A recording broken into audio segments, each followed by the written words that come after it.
आज हम लोग पढ़ रहे हैं बायोलॉजी जीव विज्ञान चैप्टर नंबर 4 स्वास्थ्य एवं रोग। स्वास्थ्य एवं रोग में क्या पढ़ रहे हैं? रोगों के प्रकार। रोगों के प्रकार, तो रोगों के मुख्यतः दो प्रकार होते हैं, एक आंतरिक कारकों से होने वाला रोग और दूसरा बाह्य कारकों या बाहरी कारकों से होने वाला रोग। मतलब रोग कितने प्रकार के होते हैं? दो प्रकार के होते हैं, एक आंतरिक कारकों से होने वाला, एक बाह्य कारकों से होने वाला रोग। ठीक है, जो अंदर से होता है उसे आंतरिक बोलते हैं, जो बाहर से होता है उसे बाह्य कारक होता है। आंतरिक रोग मतलब समझा, अंदर खुद शरीर होगा, जैसे टीबी, डायबिटीज, ये सब क्या होगा? आंतरिक हो गया। और सर्दी जुकाम यह सब क्या है? बाह्य कारक। कोई खांसेगा तो तोरो खोकी, ज्यादा खांसेगा तो तुमको उसके बगल में बैठा रहेगा तो तोरो खाकी क्या हो जाएगा? क्या बोल रहे हैं? खोखी होने लगेगा। सर्दी जुकाम, जो कोई किसी के बगल में बैठ रहा है तो उसका साथ तू हो रहेगा, तो सर्दी जुकाम हो जाएगा। ये क्या हो गया? बाह्य कारक रोग। आंतरिक कारक रोग क्या हो गया? टीबी, ठीक है, गठिया, ये सब क्या हो गया? आंतरिक कारक रोग। अब है अनुवांशिक रोग। ठीक है, अनुवांशिक रोग, तो याद रखेंगे ऐसे रोग जो वंशानुगत होते हैं, अर्थात माता पिता से उनकी संतानों में पीढ़ी दर पीढ़ी पहुंचते हैं, ऐसे रोगों को अनुवांशिक रोग कहते हैं। जैसे हमारे माता पिता का जो रोग था, हमारे दादा परदादा का जो रोग है था, वो हमारे माता पिता में हुआ, वो फिर जाकर हमको हुआ। ऐसा ऐसा कोई रोग होता है जो पीढ़ी दर पीढ़ी चलता रहता है, उसे क्या कहते हैं? अनुवांशिक रोग कहते हैं। ठीक है, जैसे आपके घर में किसी को गठिया रोग हो गया है तो आपको भी होने की संभावना हो सकता है। या हीमोफीलिया रोग हो गया है। हीमोफीलिया रोग मतलब रक्त का थक्का नहीं बनता, उसमें खून बहते के बहते रहता है। ठीक है, उसमें रक्त का थक्का नहीं पता। यह क्या हो गया? हीमोफीलिया रोग एक अनुवांशिक रोग है जो पीढ़ी दर पीढ़ी होता ही रहता है। अगर हमको हुआ है तो हमारे आने वाले संतान होगा, चाहे उसको किसी को हो सकता है, तो वो क्या कहते हैं? जो अपने दादा परदादा से जो रोग उत्पन्न होता है उसे हम लोग क्या कहते हैं? अनुवांशिक रोग कहते हैं। क्या कहते हैं? अनुवांशिक रोग। अनुवांशिक रोग समझ गया ना? जो पीढ़ी दर पीढ़ी, मतलब हमारे पूर्वज, हमारे दादा परदादा का अगर कोई रोग हुआ हो तो हमारे पिता को भी हो सकता है, हमको भी हो सकता है, उसे हम लोग क्या कहेंगे? अनुवांशिक रोग कहेंगे। जिसमें उसमें हीमोफीलिया एक ऐसा अनुवांशिक रोग है, इस रोग की रोगी को रक्त का थक्का बनने की क्षमता नहीं होती। रक्त का थक्का मतलब समझा, खून जमने की क्षमता नहीं होता। जैसे हम लोग काटते हैं तो खून जम जाता है ना, या धोखाधड़ी से कहीं कटता है तो क्या हो जाता है? खून जम जाता है। अगर खून नहीं जमता है, आपको अगर कट गया धोखाधड़ी से, खून डायरेक्ट बहते रह रहा है, कुछ देर के बाद आपको जमा नहीं, तो समझिए आपको क्या हो गया? कौन सा बीमारी? हीमोफीलिया बीमारी हो गया। इसको जल्दी से जल्दी डॉक्टर के पास भागिए लेकर। ठीक है, अगर खून नहीं जम बंद हो रहा है तो हीमोफीलिया रोग है। ये आप बहुत खतरनाक रोग है। ठीक है, अब मान लीजिए जितने शरीर के अंदर खून है सब निकल ही जाएगा तो क्या आदमी जिएगा? हम लोग को थोड़ा कटता है तो क्या हो जाता है? वो जम जाता है। जिसको नहीं जमता है उसको कौन सा बीमारी है? हीमोफीलिया बीमारी है। याद रखना, किसी ऐसा व्यक्ति को देखो तो उसको सीधे कहो डॉक्टर के पास भागो तुम, नहीं तो तुम जय सिया राम हो जाओगे। ठीक है, तो ये रोग को इलाज नहीं कराएगा तो क्या ही रोग अगर हमको हो रहा है तो हमको आने वाले जो बच्चा सब होगा उसको भी हो सकता है यह रोग। तो अगल बगल आस पड़ोस में ऐसा रोग देखो, अपना अगल बगल आस पड़ोस में है ऐसा रोग, अपना चौके पर है। देवी जी देख रहा है, राहुल नाम के एगो लड़का है, लेंगरा, थोड़ा घर के पीछे। ठीक है, उसको यही बीमारी है, हीमोफीलिया रोग है। ठीक है ना? उसका क्या होता है? खून जमता ही नहीं है। उसका खून अगर एक बार कट जाता है तो खून बहते के ही बहते रहता है। डरे उस चाकू को कुछ छूता नहीं है। मानसिक बीमारी भी हो जाता है कि हम कुछ छुएंगे धोखाधड़ी से काटा आ जाएगा तो खून बहते रह जाएगा, इसलिए डरे वो इहो बीमारी हो जाता है। मनोवैज्ञानिक बीमारी भी हो जाता है। याद रखेंगे हम लोग। दूसरा है अंतःस्रावी ग्रंथियां क्या है? अंतःस्रावी ग्रंथियां क्या है? तो याद रखेंगे, हार्मोन हमारे शरीर से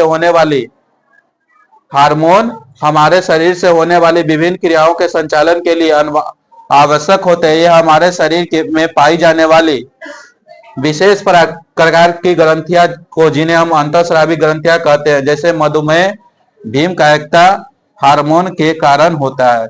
जैसे मधुमेह, डायबिटीज बीमारी सुने होंगे, ठीक है। मधुमेह सुना है ना, डायबिटीज इंग्लिश वाला नाम ज्यादा सुनता है। डायबिटीज किसको कहते हैं? किसकी बीमारी, किसकी कमी कारण हो जाता है? हाँ, चीनी की कमी कारण। डायबिटीज वाला जो पेशेंट होता है शायद वह चीनी नहीं खाता रहता है, ठीक है ना। ये किसके कारण होता है? इंसुलिन की बीमारी। मधुमेह बीमारी किसके कारण होता है? इंसुलिन के कमी के कारण मधुमेह रोग हो जाता है, जिसमें आदमी चीनी का परहेज करने लगता है, ठीक है ना। देखता होगी बहुत है, दही में हमारा चीनी न रखा, तो क्या समझेगा उसको? कौन सा बीमारी हो गया? मधुमेह, डायबिटीज हो गया। क्या हो गया? डायबिटीज हो गया। चलिए आगे हम लोग पढ़ते हैं, रोगाणु क्या है। रोगाणु क्या है? तो रोगों के बाह्य कारक से जो स्वास्थ्य को बाहरी अभिकर्ताओं द्वारा प्रभावित कर रोग उत्पन्न करते हैं, ऐसे कुछ सूक्ष्म जीव रोग उत्पन्न करने वाले सूक्ष्म जीवाणु रोगाणु कहलाते हैं।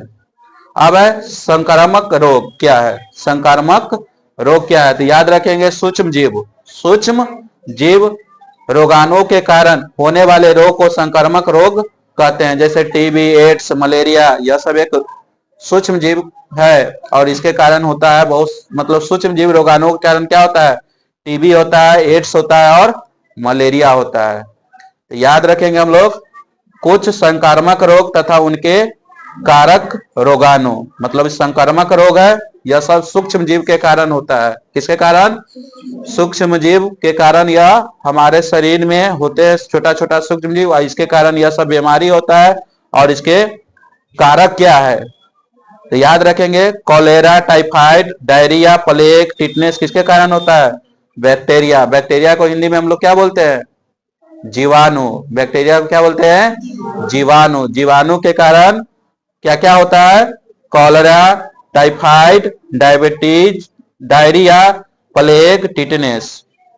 और एड्स, रेबीज, चेचक, यह किसके, पीला बुखार, यह सब किसके कारण होता है? वायरस, मतलब विषाणु के कारण। किसके कारण? विषाणु के कारण। चर्म रोग, भोजन, ईटीसी किसके कारण होता है? फंजाई के कारण। मलेरिया, अमीबा, कालाजार किसके कारण होता है? प्रोटोजोआ के कारण। मलेरिया एक बुखार होता है, नहीं समझता है, मलेरिया धर ले लो, तो किसके कारण? प्रोटोजोआ के कारण। याद रखेंगे, मलेरिया किसके कारण? प्रोटोजोआ के कारण।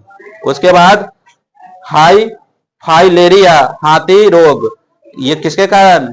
कृमि के कारण। फाइलेरिया या हाथी रोग मतलब देखता होगा कि पैर फूल जाता रहता है, ये किसके कारण? कृमि के कारण। इतना आप लोग याद कर। हाँ, कल हम लोग आप लोग को याद करने का ट्रिक बतलाएंगे। जैसे बैक्टीरिया का याद करना है, बैक्टीरिया से कौन कौन सा रोग, मतलब बैक्टीरिया से कौन कौन से रोग होता है।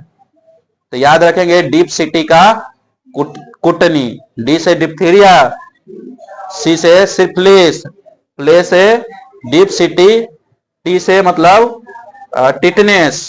याद रखेंगे, कल पूरा ट्रिक हम समझाएंगे। हाँ, मतलब पूछेगा ये क्या है? बैक्टीरिया है, इसको जीवाणु बोलते हैं। पूछेगा जीवाणु से होने वाले रोग कौन कौन सा है, जीवाणु से होने वाला रोग कौन कौन सा है। तो ट्रिक कल हम आप लोग को इसके बारे में ज्यादा समझाएंगे, टाइम नहीं अभी। तो क्या बोले? डीप सिटी का कुटनी है, इसका ट्रिक होता है याद करने का। डी से मतलब क्या याद रखेंगे? डी से मतलब डायरिया, प से प्लेग, सी से सिफिलिस, टी से टिटनेस, क से कॉलेरा, ठीक है। यह सब हम कल आपको बतलाएंगे इसका पूरे विशेष के बारे में। और एक और ट्रिक है, आपको याद रखिएगा, वायरस से होने वाली, किसके कारण? वायरस मतलब विषाणु से होने वाले रोग, उसका भी ट्रिक है। तो उसका रेखा हमें हिट करके पीछे छोड़ोगी क्या? वायरस से होने वाले रोग का ट्रिक है, ठीक है, याद करने का। क्या है इसका? रेखा हमें हीट करके पोछे, मतलब पीछे छोड़ोगे की, ठीक है। तो इसे याद रखेंगे, रे से रे बीज, रे से रे बीज, ख से और होता है वो याद रखेंगे, हे से, और ये इसमें याद हो जाएगा, और सारा बतलाएंगे इसमें। ख से खसरा होता है,